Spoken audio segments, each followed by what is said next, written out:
সেটা সেটা হলো যে আমাদের বেশিরভাগ মুসলমানদেরই ধারণা হলো ইসলাম শুধুই ইবাদত সর্বস্ব একটা জীবন বিধান। এটা আমাদের মোটা দাগে একটা ভুল। ইবাদতকে ইসলাম গুরুত্ব দিয়েছে, প্রাধান্য দিয়েছে, এর মানে এই নয় যে ইসলাম শুধুই ইবাদত সর্বস্ব দিন। ইসলামে আপনি দেখবেন সবচেয়ে বেশি গুরুত্ব আরোপ করা হয়েছে যে বিষয়গুলোতে, তন্মধ্য থেকে একটা হলো মানবাধিকার, মানুষের অধিকার, মানুষের নীতি নৈতিকতা এবং চরিত্র, এটাকে ইসলাম সবচেয়ে বেশি গুরুত্ব দিয়েছে। সহিহ মুসলিমের একটা হাদিস আপনারা অনেকে শুনে থাকবেন, নবী সাল্লাল্লাহু আলাইহি ওয়াসাল্লাম বলেছেন, মা মিন শাইইন ইউদাউ ফিল মিজানি ইয়াওমাল কিয়ামাতি আফদালু মিন হুসনিল খুলুক। কিয়ামতের ময়দানে মানুষের সব ভালো কাজগুলোকে আল্লাহ তাআলা পরিমাপ করবেন, কাজ পরিমাপ করবেন।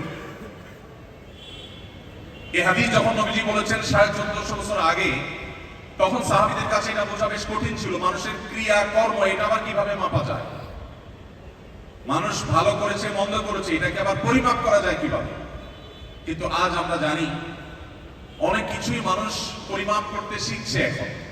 এখন আমরা জ্বর মাপি, আমরা এখন আবহাওয়ার গতি প্রকৃতি মাপি, আমরা অনেক কিছুই মাপতে পারি। নবী করিম সাল্লাল্লাহু আলাইহি ওয়াসাল্লাম যে আমল মাপার কথা বলেছেন, সেটা তখনকার মানুষের একজনও আক্ষরিক অর্থে সেটাকে বোঝার, অনুধাবন করার কোনো সুযোগ ছিল না। বাট তারা ঈমান এনেছে যে মুহাম্মদ সাল্লাল্লাহু আলাইহি ওয়াসাল্লাম আল্লাহর নবী, তিনি কোনো কিছু বলেছেন আমার বুঝে আসুক আর না আসুক সেটা মহাসত্য। একসময় পৃথিবী বুঝেছে যে হ্যাঁ সেটাও সম্ভব। আজও ইসলামের অনেক বিধিবিধান আছে যেগুলো আমাদের অনেকের কাছে পরিষ্কার না। কেন আল্লাহ এটা বলেছেন, এটা করলে আমাদের লাভ কি হবে, আমরা অনেক সময় বুঝতে পারি না। কিন্তু হতে পারে 200 বছর 500 বছর পরে পৃথিবীতে যারা আসবে তারা সেটা বুঝতে পারবে। তো এই জন্য একজন বুদ্ধিমান মুমিনের কাজ হলো কোরআন এবং সুন্নাহ যদি কোনো কিছুকে সাব্যস্ত করে, সেটা তার বুঝে আসুক আর না আসুক, তথাকথিত লজিকের মিটার দিয়ে সে আল্লাহর বিধিবিধানকে পরিমাপ করবার এই অহেতুক চেষ্টা করতে যাবে না। কারণ আল্লাহর বিধিবিধানকে মানুষের সীমিত বুদ্ধি বিবেক দিয়ে পরিমাপ করাটাই হলো সবচেয়ে নির্বুদ্ধিতা। মানুষ সবকিছু বুঝে ফেলবে তারপর সে মানবে। আল্লামা ইকবালের একটা কবিতার অংশ হলো, তিনি বলেছেন, জো সমঝ মে আ গই ও ফির খোদা কিউ কর হুয়া। যাকে আপনি আপনার ব্রেইনে রপ্ত করতে পেরেছেন, যার সমস্ত আদেশ নিষেধগুলোর যৌক্তিকতা অযৌক্তিকতা সব আপনি মেপে ঝুপে ধরে ফেলতে পেরেছেন, তিনি আবার আল্লাহ হয় কিভাবে?